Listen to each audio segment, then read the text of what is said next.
Selamat sore pemirsa, Anda kembali menyaksikan Sumatera Utara hari ini edisi Rabu 11 Desember 2024. Kali ini bersama kami, saya Agung Wiguna. Dan saya Ayu Alvinia Kori. Sejumlah informasi aktual seputar Sumatera Utara telah dirangkum tim redaksi kami untuk Anda. Dan berikut Sumatera Utara hari ini selengkapnya.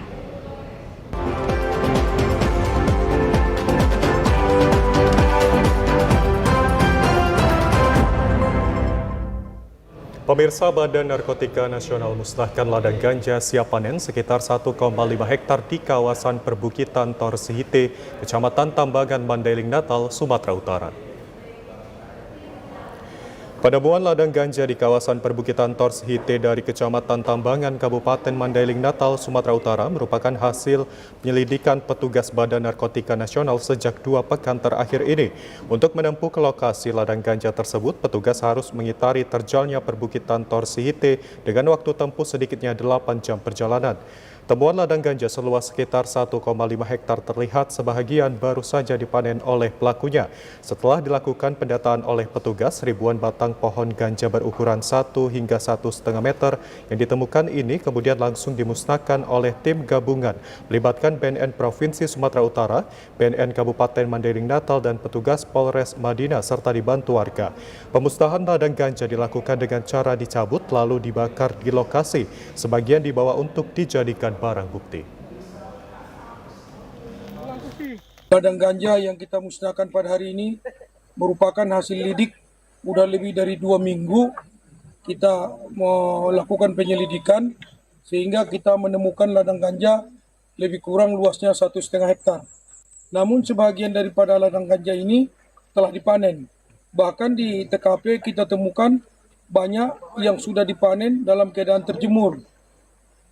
Untuk hari ini kita sudah lakukan pencabutan seluruhnya dan sebagian kita bakar di tempat, dan ini ada beberapa sampel yang tingginya lebih kurang 1 sampai 1,5 meter. Itu yang bisa kami sampaikan rekan-rekan. Hari ini kita melaksanakan pemusnahan ini yaitu terdiri dari BNNP Sumatera Utara, BNNK Kabupaten Mandailing, Natal, dan juga Polres Mandailing, Natal. Sementara pemilik ladang ganja belum berhasil ditangkap, namun petugas BNN sudah mengidentifikasi dan melakukan pengejaran kepada pelaku pemilik ladang ganja. Kita beralih ke Kota Binjai. Pemirsa, Kejaksaan Negeri Binjai menahan seorang tersangka dugaan korupsi berinisial RS. Tersangka merupakan seorang rekanan penyedia barang dan jasa di PDAM Tirta Sari Binjai dengan jabatan sebagai Direktur CV Taufan. Tersangka langsung ditahan oleh penyidik Kejari Binjai usai menjalani pemeriksaan pada Senin malam. Kepala Seksi Intelijen Kejari Binjai, Noprianto Sihombing, didampingi Kasipitsus Uli Arta Sitanggang menjelaskan, penyidik menetapkan 2 orang tersangka dalam perkara dugaan korupsi pengelolaan keuangan dan dana penyertaan modal perusahaan daerah air minum PDAM Tirta Sari Binjai tahun anggaran 2018-2020. RS ditahan diduga karena tidak kooperatif. Alasan penahanan tersangka dikhawatirkan tersangka melarikan diri, merusak atau menghilangkan barang bukti, atau mengulangi tindak pidana korupsi. Sedangkan 1 orang tersangka lainnya masih dalam keadaan sakit. RS merupakan seorang rekanan penyedia barang dan jasa di PDAM Tirta Sari Binjai. Dengan jabatan sebagai Direktur CV Taufan, kerugian negara atas perkara dugaan tindak pidana korupsi ini sebesar 9 miliar lebih. Tersangka juga menjalani pemeriksaan kesehatan sebelum ditahan di Lembaga Pemasyarakatan Kelas 2A Binjai. Dari hasil pemeriksaan kesehatan, tersangka dinyatakan sehat. Benar, pada saat ini kami sudah menangkap atau menahan tersangka atas nama RR. Jadi beliau disangka melanggar pasal primer pasal 2 ayat 1 untuk pasal 3 pasal 18 Undang-Undang Tipikor. Ya, di mana ancaman hukumannya 4 sampai maksimal 20 tahun. Sidang pra-peradilan dengan agenda mendengarkan keterangan saksi dari pihak penggugat mendadak heboh. Pasalnya isak tangis keluarga saksi dan pihak penggugat pecah tatkala salah seorang saksi yang dihadirkan di dalam persidangan mengadukan adanya ancaman yang diterimanya oleh oknum jasa dari Kejaksaan Negeri Serdang Bedagai. Saksi Nanang yang diancam oknum jaksa saat keluar dari ruang sidang, keluarga saksi dan pihak penggugat yang hadir di pengadilan tak terima lalu mengikuti saksi Nanang Priyadi walau persidangan belum sempat ditutup secara resmi oleh majelis hakim. Di luar gedung pengadilan, keluarga protes dan menangis histeris saat saksi dibawa oleh jaksa pendamping dan beberapa petugas kepolisian untuk dibawa kembali ke lapas usai memberi keterangannya di pengadilan. Sementara oknum jasa yang melakukan pengamanan sudah kabur meninggalkan gedung pengadilan. Keluarga yang tak terima atas ancaman oknum jasa usai sidang langsung mendatangi kantor Kejaksaan Negeri Serdang Bedagai. Keluarga berteriak memanggil oknum jaksa yang melakukan pengancaman kepada saksi sambil menangis karena menganggap penetapan tersangka kepada Ojahan Siregar murni karena kriminalisasi dan rekayasa dari pihak penyidik dan penuntut yang menangani kasus Ojahan Siregar. Sidang pra-peradilan diajukan keluarga Ojahan Siregar kepada Polsek Firdaus Polres Serdang Bedagai karena tidak terima atas penetapan tersangka kepada Ojahan Siregar dalam kasus pengerusakan CCTV milik korban Erik Siwabora yang terjadi pada pertengahan bulan Agustus 2024 yang lalu. Sebelumnya pihak keluarga Ojahan Siregar juga telah melakukan pra-peradilan kepada Polsek Firdaus di mana majelis hakim memutuskan penangkapan dan penahanan tersangka Ojahan Siregar oleh pihak kepolisian dianggap tidak sah. Bahwa agenda hari ini adalah sidang pemeriksaan saksi dan ahli kita, ahli permohonan pra-peradilan perkara nomor 8 tahun 2024. Nah, adapun memang suatu peristiwa tadi di saat pengantaran saksi kita dari lapas ke pengadilan, ada intimidasi dari seorang oknum jaksa, yaitu Doharlan Hudagalung. Kalau dugaan itu masih ada, pasti ada. Karena apa? Karena atas statement jaksa tadi, dia mengatakan kalau kamu tidak melibatkan Ojahan Siregar, maka tuntutanmu 7 tahun. Jadi kita ada dugaan permufakatan jahat antara penyidik dan penuntut gitu. Kejari Labuhan Batu memusnahkan berbagai barang bukti kasus narkoba yang telah mempunyai kekuatan hukum tetap, terhitung tahun 2023 hingga 2024 dengan cara di-blender dan dibakar. Berbagai barang bukti kasus narkoba kurun waktu 1 tahun terakhir yang telah mempunyai kekuatan hukum tetap dimusnahkan oleh Kejari Labuhan Batu, bertempat di halaman kantor Kejari Rantau Prapat, Sumatera Utara. Adapun barang bukti kasus narkoba tersebut diantaranya sabu seberat lebih dari 5 kg, ganja 12,5 kg, pil ekstasi 207 gram, ratusan alat komunikasi, timbangan digital, dan alat isap sabu.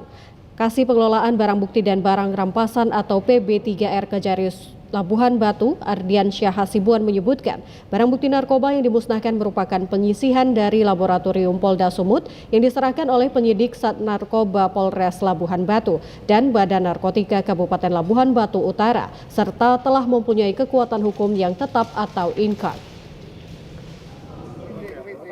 Perkara narkotika ini terdiri dari perkara dari tahun 2023 yang inkrah di tahun 2024 dan perkara tahun 2024 yang inkrah di tahun 2004 juga, dan yang telah diserahkan oleh Polres Labuhan Batu terdiri dari 493 perkara narkotika. Kalau nominal kita tidak bisa pastikan karena memang tidak ada dalam penetapan hakim. Selain menggunakan blender untuk memusnahkan barang bukti sabu, pemusnahan juga dilakukan dengan cara dibakar dan dihancurkan menggunakan alat pukul.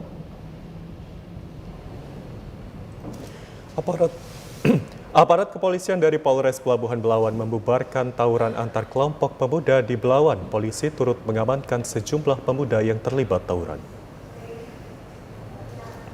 Dalam proses pembubaran aksi tawuran yang terjadi di Jalan Selebes Kelurahan Belawan 2, Kecamatan Medan, Belawan, Kota Medan, puluhan personil Polres Pelabuhan Belawan menemukan sejumlah pemuda tengah asik mengkonsumsi narkoba jenis sabu. Penangkapan 3 orang pemuda tersebut yakni M. Reza, Baim, dan Mamat. Puluhan personil polisi yang dipimpin langsung Kapolres Pelabuhan Belawan AKBP Janton Silaban mensweeping kawasan Kampung Kolam yang masih berdekatan dengan lokasi tawuran dan menemukan sebuah rumah yang dijadikan lokasi judi ketangkasan dingdong dan mengamankan 8 pemuda. Kemudian dari Gang 7 dan Gang 2 juga kita selidiki, pelaku-pelakunya juga ada terlibat jaringan narkoba, sehingga 3 dari Gang 2 kita tangkap pelaku narkoba yang berafiliasi dengan para tawuran ini. Kemudian juga kita kembangkan kasus narkobanya, kemudian juga kita amankan sebanyak 8 orang dari Kampung Kolam. Pemirsa, informasi menarik lainnya dapat Anda ikuti setelah yang berikut ini. Tetaplah bersama kami.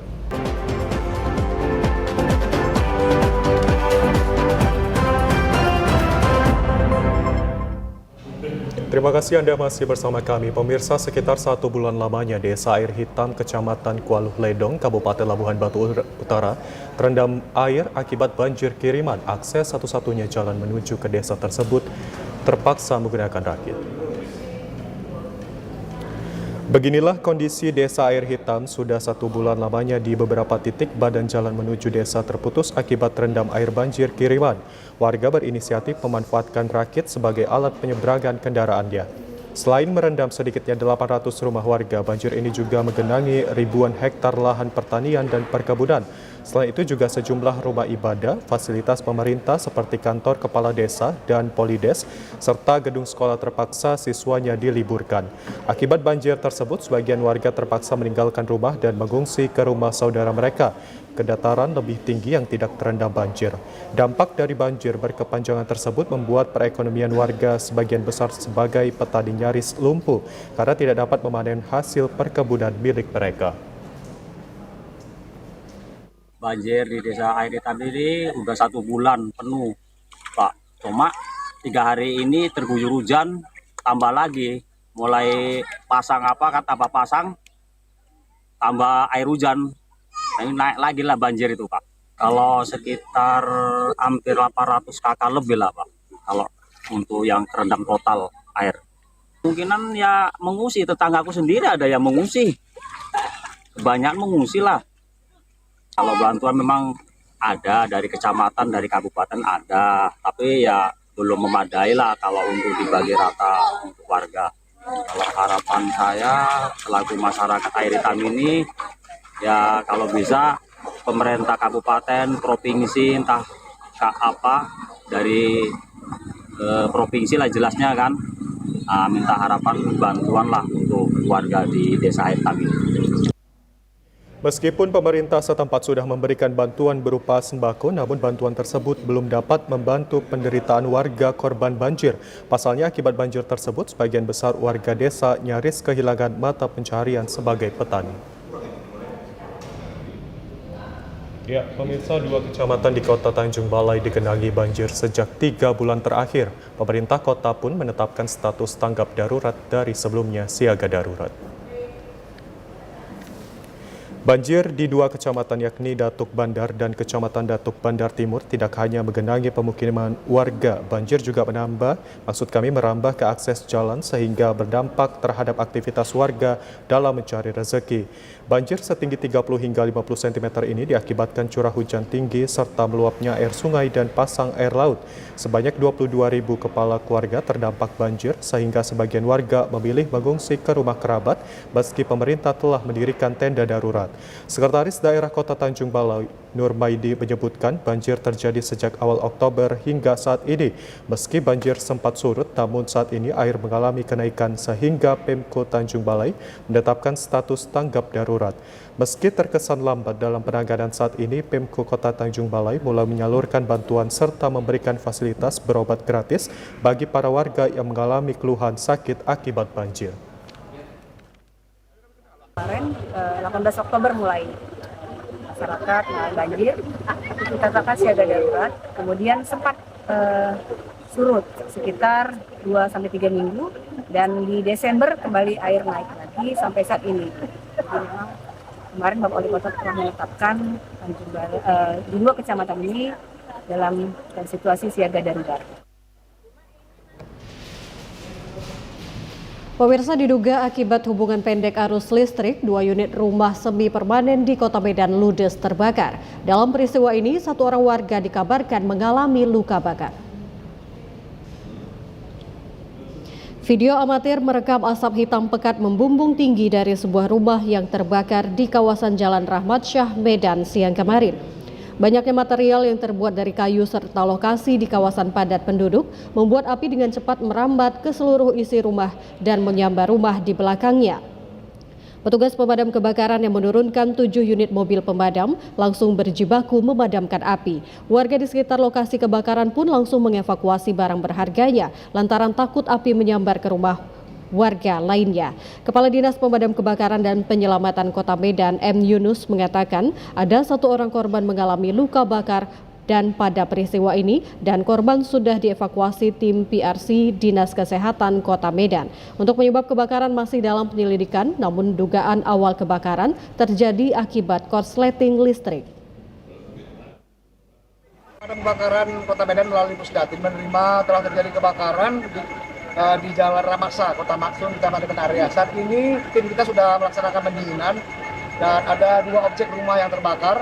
Untuk korban jiwa ataupun luka, 1 orang luka-luka sudah dievakuasi oleh PSC Dinas Kesehatan Kota Medan. Dan selanjutnya saat ini masuk pemadaman dan lebih kurang 7 armada yang kita turunkan saat ini.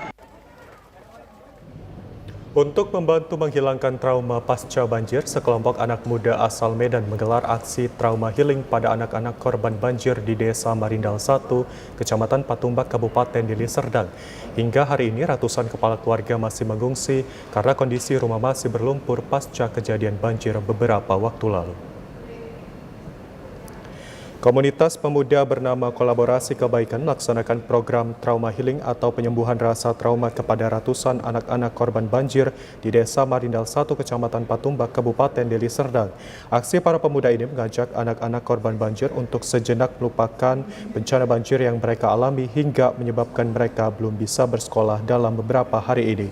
Dengan mengajak bermain dan bernyanyi, anak-anak ini dapat kembali ceria dan tertawa lepas dan juga melibatkan anak-anak ini dalam permainan ringan untuk memotivasi mereka agar tetap bersemangat. Selain mengajak bermain dan bernyanyi, anak-anak ini juga dihibur dengan mendengarkan dongeng dengan menggunakan boneka. Koordinator Kolaborasi Kebaikan M. Rizky Afandi Lubis mengatakan, trauma healing dilakukan dengan tujuan utama memberikan rasa aman dan nyaman kepada para anak-anak yang menjadi korban banjir yang melanda rumah mereka beberapa waktu lalu.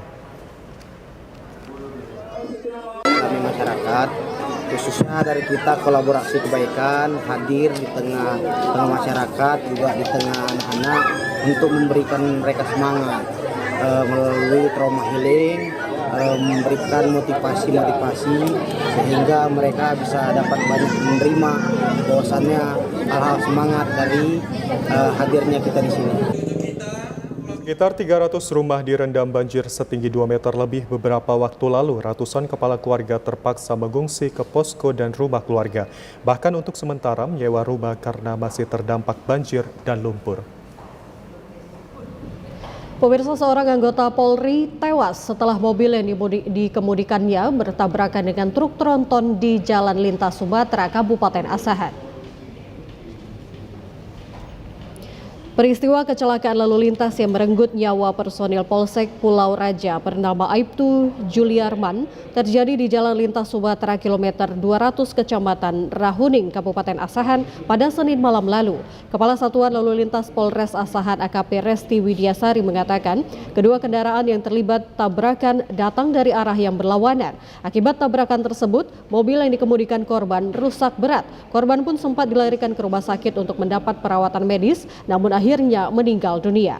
Saat ini kedua kendaraan yang terlibat tabrakan sudah diamankan di Satlantas Polres Asahan. Sementara penyebab kecelakaan masih dalam proses penyelidikan. Kronologinya berdasarkan hasil olah TKP dan penyidikan kami di lapangan, di mana kedua kendaraan ini datang dari berlawanan arah, yaitu Rantau Prapat menuju Medan dan sebaliknya. Kemudian terjadilah tabrakan di kanan di kilometer 200 sampai 201 Dusun 2 Desa Rahuning. Untuk korban sendiri 1 orang pengendara mobil Avanza mengalami luka-luka, kemudian dibawa ke klinik dan meninggal dunia di klinik tersebut. Untuk barang bukti kedua kendaraan sudah kami amankan di Satlantas Polres Asahan. Ya, untuk anggota yang meninggal dunia dari anggota Polsek Pulau Raja. Seorang lelaki parubaya ditemukan meninggal dunia dalam gudang dengan kondisi sudah mulai membusuk di Dusun Cikampak Pekan Desa Air Batu, Kecamatan Torgamba, Kabupaten Labuhan Batu Selatan kemarin malam. Awalnya penemuan mayat tersebut bermula dari munculnya aroma yang tidak sedap di sekitar lingkungan tersebut. Namun masyarakat menganggap bau busuk tersebut bersumber dari bangkai binatang. Namun pada malam harinya bau tersebut semakin menyengat sehingga warga yang berada di sekitar mencari sumber bau tersebut dan ternyata bersumber dari gudang yang menjadi tempat tinggal korban. Karena curiga, warga langsung menghubungi kepala dusun dan secara bersamaan mengintai dari celah pintu gudang dan terlihat korban sudah tergeletak di lantai tak bernyawa. Selang beberapa lama, pihak kepolisian serta tim Inafis Polres Labusel langsung ke TKP dengan membuka paksa pintu gudang untuk melakukan olah TKP serta evakuasi jenazah korban. Kepala Dusun Pekan Cikampak Muhammad Effendi Samosir menuturkan bahwa mayat tersebut bernama Muhammad bin Untung dan sepengetahuan warga selama ini hidup sebatang kara. Namun setelah korban meninggal baru mendapat informasi bahwa ternyata mempunyai sanak famili yang berdekatan dengan dusun tersebut. Selama dia hidup, sepengetahuan kami dia itu tinggal sendiri. Tapi setelah kami menemukan, setelah bapak ini meninggal, baru kami dapat informasi bahwa ternyata dia mempunyai luar sana famili yang berdekatan dengan dusun kami tinggal.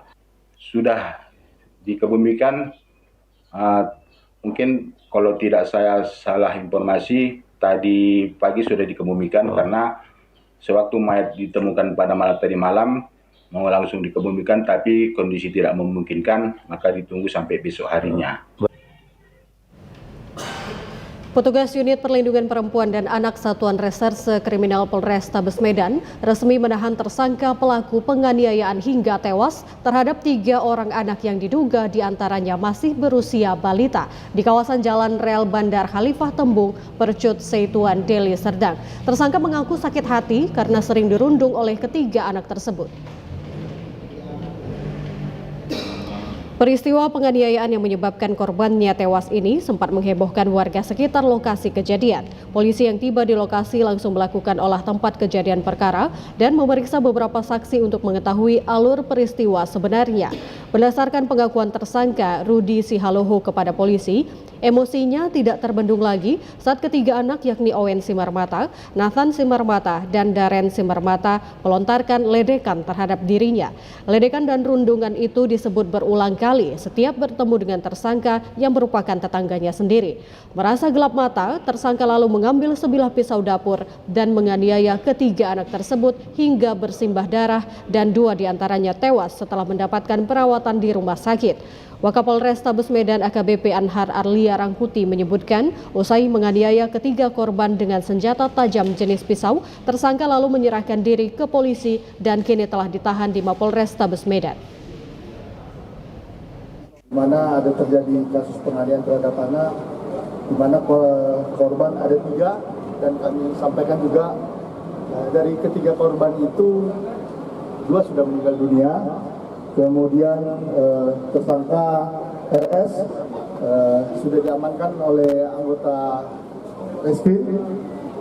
Adapun barang bukti yang dapat kami sampaikan sebuah pisau, kemudian handphone dan juga sebuah sepeda.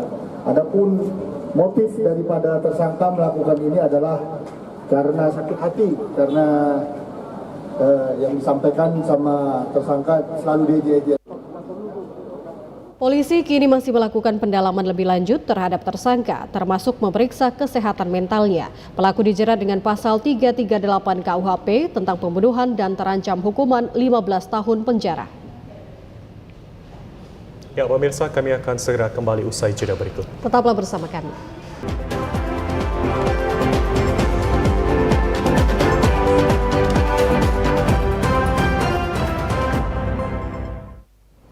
Terima kasih pemirsa, Anda kembali bersama kami. Pangdam 1 Bukit Barisan Majen TNI Rio Firdianto beserta rombongan melakukan kunjungan kerja ke Mako Polresta Deli Serdang disambut dengan kegiatan laporan kesatuan oleh Wakapolresta Deli Serdang AKBP Juliani Prihartini. Dalam sambutannya, Wakapolresta Deli Serdang mengucapkan terima kasih atas kunjungan Pangdam 1 Bukit Barisan, Majen TNI Rio Firdianto beserta rombongan di Polresta Deli Serdang. Majen TNI Rio Firdianto menyampaikan ucapan terima kasih kepada Wakapolresta Deli Serdang dan jajaran dapat bersilaturahmi menjalin persaudaraan antara TNI Polri di Kabupaten Deli Serdang. Diharapkan kerjasama serta sinergitas antara TNI Polri yang sudah terjalin dengan baik dapat ditingkatkan agar situasi dan keamanan di Kabupaten Deli Serdang tetap aman dan kondusif. Wakapolresta Deli Serdang AKBP Juliani Prihartini mengatakan kunjungan kerja Pangdam 1 Bukit Barisan Rio Firdianto beserta rombongan adalah silaturahmi yang mencerminkan sinergitas TNI Polri terjalin dan terpelihara dengan baik. Bupati Tapanuli Tengah Sugeng Rianta terlihat kesal saat mendapati sejumlah proyek yang didanai APBD. Terlihat sebagian belum rampung meski hanya menyiksakan waktu sedikit dalam pengerjaannya. Sejumlah proyek yang didanai APBD Kabupaten Tapanuli Tengah tahun 2024 ditinjau langsung pejabat Bupati Tapanuli Tengah, di antaranya pengerjaan puskesmas di Kecamatan Badiri dan sejumlah gedung sekolah serta irigasi pertanian. Dan untuk memastikan kesiapan proyek yang didanai APBD tersebut, pejabat Bupati Tapanuli Tengah ini langsung menegur dan mengultimatum pihak rekanan agar segera melakukan penyelesaian tepat waktu dengan mengedepankan kualitas.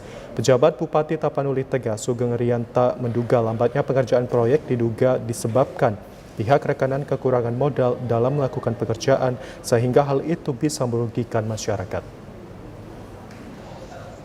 Jangan-jangan kontraktor yang kepilih nggak punya duit, jadi nggak bisa segera kerjakan. Kalau kontraktor punya duit, mestinya begitu dapat kontrak lebih cepat diselesaikan, lebih baik dia bisa segera ngambil termin dari pemerintah kan. Nah ini tentu seperti nggak bagus, yang dirugikan masyarakat. Kenapa? Masyarakat nggak bisa segera menikmati fasilitas itu. Ini tentu ke depan menjadi bahan evaluasi bagi pemerintah kabupaten terutama.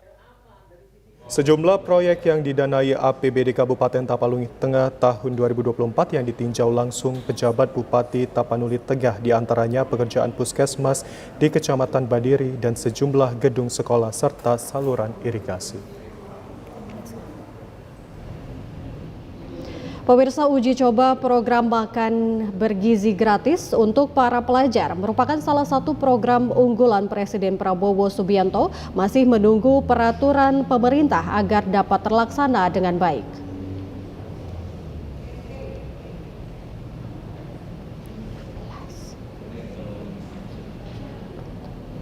Uji coba program makan bergizi gratis digelar di sejumlah sekolah, diantaranya di SMP Negeri 2 Kisaran, Kabupaten Asahan.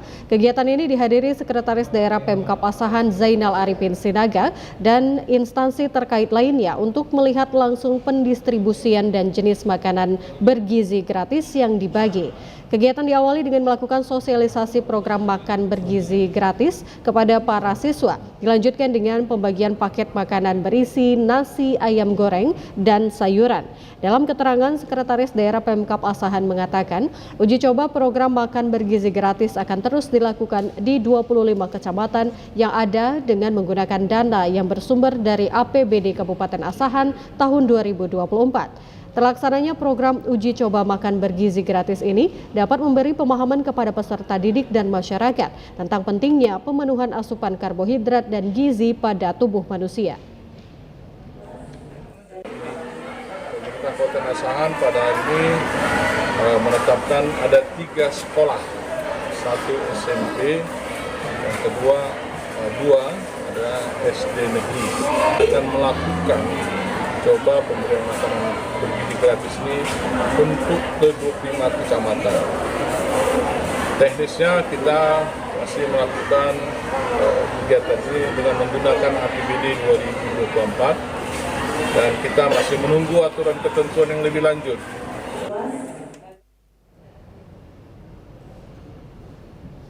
Jelang perayaan Natal dan pergantian tahun, sejumlah harga bahan pokok di Pasar Kota Sibolga mulai mengalami kenaikan hingga berkisar 30%. Bahan pokok yang mengalami kenaikan harga cukup signifikan diantaranya ayam potong dan telur ayam, sedangkan pada kebutuhan seperti gula pasir, minyak goreng kemasan dan curah serta berbagai jenis lainnya masih normal. Para pedagang di Pasar Impres Kota Sibolga, terutama pedagang telur ayam, mengaku kenaikan harga telur ayam per butirnya naik Rp200 hingga Rp800. Maksud kami Rp500 harga telur ayam mulai dari Rp1.800 hingga Rp2.000 per butirnya. Harga per papan saat ini dijual Rp51.000, sebelumnya Rp48.000. Pedagang mengaku kenaikan harga sudah berlangsung beberapa pekan lalu dan diprediksi akan mengalami kenaikan jelang hari Natal dan pergantian tahun. Naik itu bang? Naik. Biasanya dia sampai 550. 5 itulah. Telur ini. Tapi tahun ini yang meloncat kali, tahun lewat tak sempat. Tahun ini yang meloncat kali. Mentoknya 550 satu. Kalau daya beli masyarakat sendiri gimana? Kurang kayaknya. Kurang. Tapi omset menurun ya? Iya, menurun. Sementara harga daging ayam potong mencapai Rp60.000 per kilogram. Saat ini daging ayam potong dijual Rp32.000 per kilogram. Harga sebelumnya Rp26.000 per kilogram. Mengalami kenaikan. Sebelumnya 2627. Udah 2 minggu lebih lah. Harga kebutuhan pokok dari Pusat Informasi Harga Pangan Strategis Nasional yang dijual di pasar tradisional pada wilayah Kota Medan hingga hari ini mengalami kenaikan, masih dalam batas normal. Data kebutuhan pokok yang dirilis oleh Pusat Informasi Harga Pangan Strategis PIHPS untuk Rabu 11 Desember 2024, di mana bawang merah dijual dengan harga Rp35.850 per kilogram, untuk harga beras kualitas bawah Rp12.400 per kilogramnya. Beras kualitas super naik Rp14.350 per kilogram atau setara dengan 0,35% dari hari sebelumnya. Sementara itu cabai merah keriting naik menjadi Rp32.150 per kilo dengan kenaikan 6,81%. Gula pasir lokal tidak mengalami kenaikan dengan harga Rp18.400 per kilogramnya, sedangkan minyak goreng curah dijual dengan harga Rp19.500 per kilogramnya dengan angka kenaikan 1,3% dari hari sebelumnya. Telur ayam ras segar dijual dengan harga Rp30.850 per kilogram dengan persentase kenaikan 4,22%. Daging ayam ras hari ini dijual dengan harga Rp37.850 per kilogram, mengalami kenaikan dengan persentase 1,2%. Daging sapi kualitas 1 dijual dengan harga Rp138.650 per kilogramnya. Menurut pengamat ekonomi Sumatera Utara Gunawan Benjamin, bahwa harga komoditi pangan akan dirilis setiap harinya sesuai dengan pantauan yang dilakukan di sejumlah pasar tradisional yang ada di wilayah Kota Medan dan sekitarnya. Komisi Pemilihan Umum Kota Binjai belum dapat menentukan jadwal penetapan dan pengesahan pasangan calon wali kota, wakil wali kota Binjai terpilih pada Pilkada Binjai 2024 dikarenakan masih menunggu hasil gugatan yang diajukan oleh salah satu paslon ke Mahkamah Konstitusi.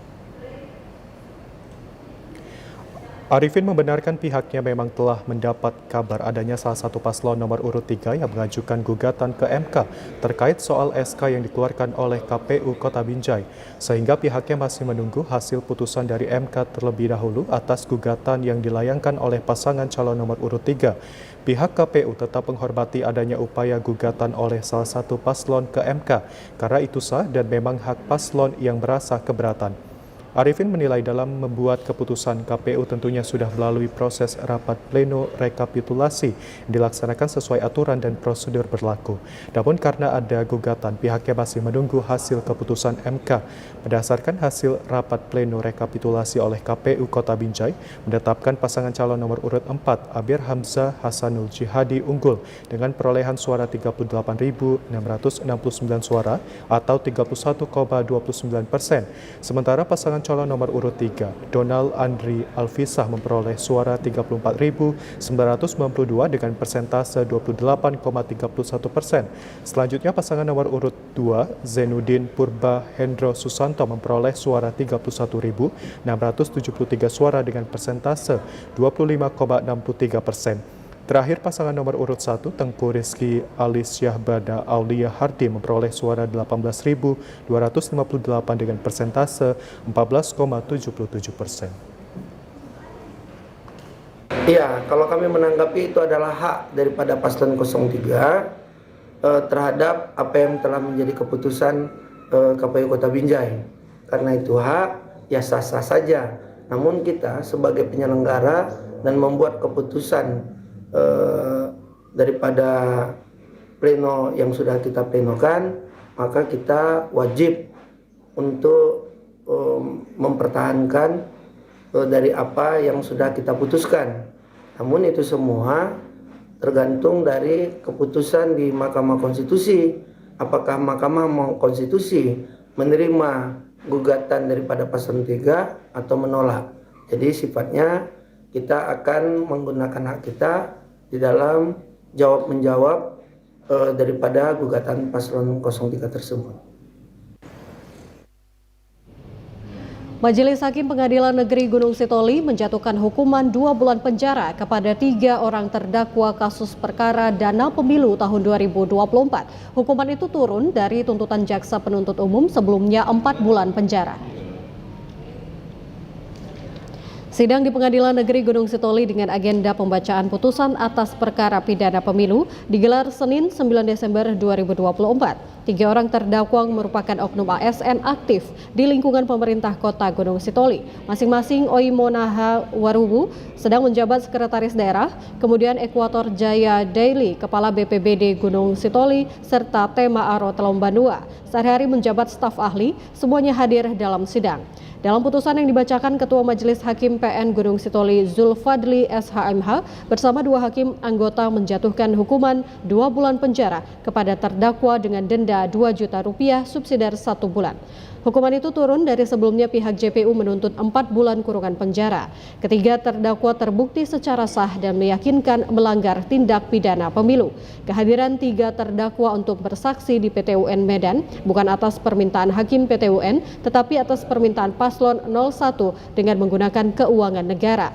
Merupakan pelanggaran fatal sehingga terdakwa menerima hukuman ringan tersebut meskipun tidak menjalani masa kurungan penjara.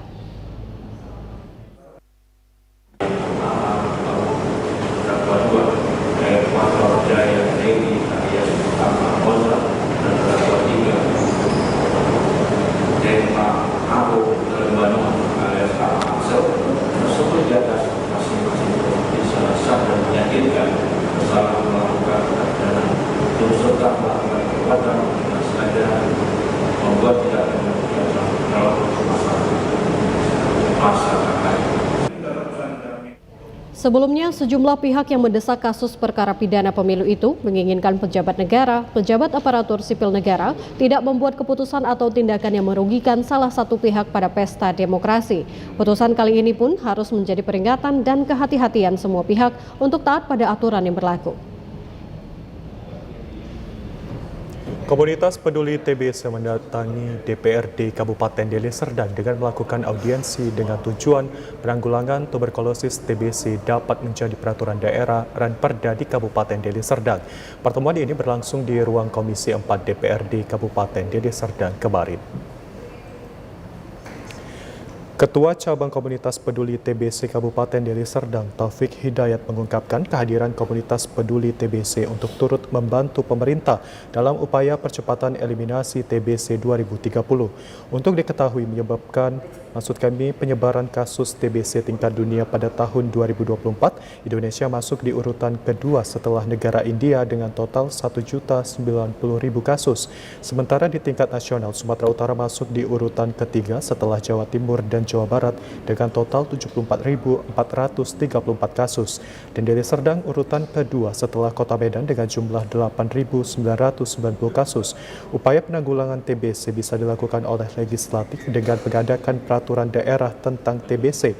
Taufik Hidayat menjelaskan saat ini pihaknya melalui kader-kader TB komunitas terus melakukan upaya penemuan kasus dan pendampingan pasien TBC untuk menekan kasus TBC.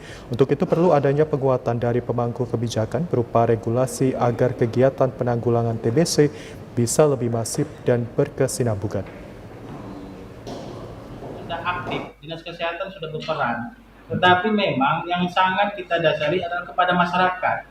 Masyarakat ternyata tidak semua tersosialisasikan dengan tepat. Sehingga bagi mereka yang sudah terduga dan ada bergejala, itu belum mau untuk memeriksakan diri ke layanan. Nah, yang kedua, masih banyak masyarakat berpikir pengobatan TBC ini mahal. Sebenarnya pengobatan ini sudah dianggarkan oleh pemerintah gratis. Salah seorang anggota DPRD Deli Serdang, Indra Silaban, mengungkapkan pihaknya menyambut baik inisiasi komunitas peduli TBC ini. Indra Silaban akan membicarakan dengan anggota dewan lainnya untuk memasukkan penanggulangan TBC dalam peraturan daerah tahun 2025. Penyakit TBC ini harus cepat ditangani dengan cara ya kita akan berjuang di Ramperda nanti, di Bapemperda nanti, ya kami mohon doa dan dukungannya untuk semua anggota DPRD supaya mendukung Yayasan Mentari Asa ini sehingga terbentuklah Perda TBC di Kabupaten Deli Serdang. Untuk mengembangkan potensi kesenian dan kreativitas para siswa dan siswinya, Sekolah Menengah Kejuruan Negeri 13 Medan Labuhan bekerja sama dengan Konsorsium Seniman Medan menggelar serangkaian pagelaran teater bertemakan Kenduri Laut yang digelar di Taman Budaya Jalan Perintis Kemerdekaan Kota Medan. Sebagai wujud mendukung dan merangsang jiwa kesenian dan kreativitas siswa dan siswinya, bersama dengan kelompok Konsorsium Seniman Medan menggelar pagelaran teater bertemakan Kenduri Laut digelar oleh para siswa-siswi SMK Negeri 13 Medan Labuhan di Taman Budaya Kota Medan. Pagelaran teater dengan tema Kenduri Laut ini memiliki alur cerita seorang gadis yang terpandang mencintai seorang lelaki biasa yang berprofesi sebagai nelayan. Namun cinta tersebut terhalang oleh restu orang tua dari sang gadis sehingga dirinya menderita sakit yang cukup parah.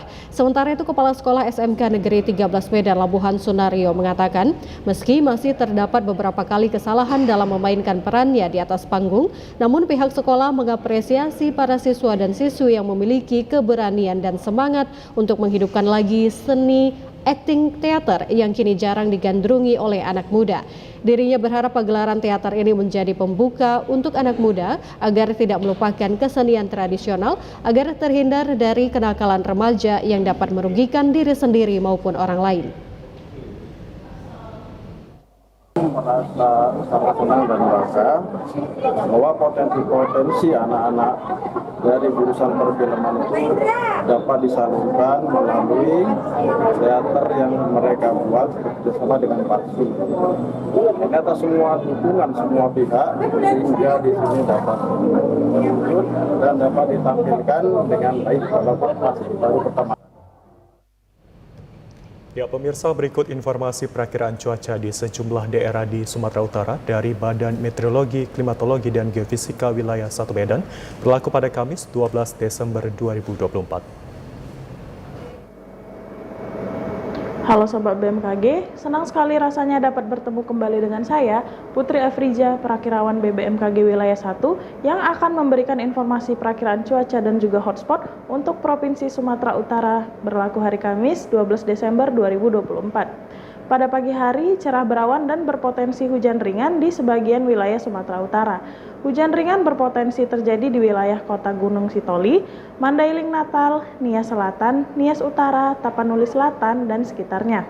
Untuk siang menuju sore hari, berpotensi hujan ringan hingga hujan lebat di sebagian wilayah Sumatera Utara. Hujan lebat berpotensi terjadi di wilayah Mandailing Natal, Pakpak Barat, Samosir, Tapanuli Selatan, Tapanuli Tengah, Tapanuli Utara, dan sekitarnya. Pada malam hari berpotensi hujan sedang hingga hujan lebat di sebagian wilayah Sumatera Utara. Hujan sedang berpotensi terjadi di wilayah Kota Sibolga, Mandailing Natal, Tapanuli Selatan, Tapanuli Tengah, Tapanuli Utara, dan sekitarnya. Untuk dini hari, berawan dan berpotensi hujan sedang hingga lebat di sebagian wilayah Sumatera Utara. Hujan sedang berpotensi terjadi di wilayah Nias Utara, Pakpak Barat, dan sekitarnya. Untuk hujan lebat berpotensi terjadi di wilayah Nias Barat dan sekitarnya. Untuk suhu udara berkisar antara 14 hingga 32 derajat Celcius. Untuk kelembapan udara berkisar antara 75 hingga 98%. Untuk angin bertiup dari arah tenggara hingga barat daya dengan kecepatan berkisar antara 4 hingga 25 km per jam. Untuk titik panas atau hotspot di wilayah Sumatera Utara, pada pantauan tanggal 10 Desember 2024 tidak terdapat titik panas. Himbauan kepada masyarakat, waspada potensi hujan sedang hingga lebat yang dapat disertai kilat atau petir dan angin kencang di wilayah pegunungan, pantai barat, dan lereng barat Sumatera Utara yang dapat berpotensi terjadinya banjir, longsor, serta bencana hidrometeorologis lainnya. Demikian yang dapat saya sampaikan, semoga bermanfaat dan sampai jumpa. Ya, pemirsa, informasi tadi sekaligus menutup perjumpaan kita sore hari ini. Wakili seluruh kerabat kerja yang bertugas, saya Agung Ibuna. Dan saya Ayu Alvini Okori. Terima kasih, selamat sore dan sampai jumpa.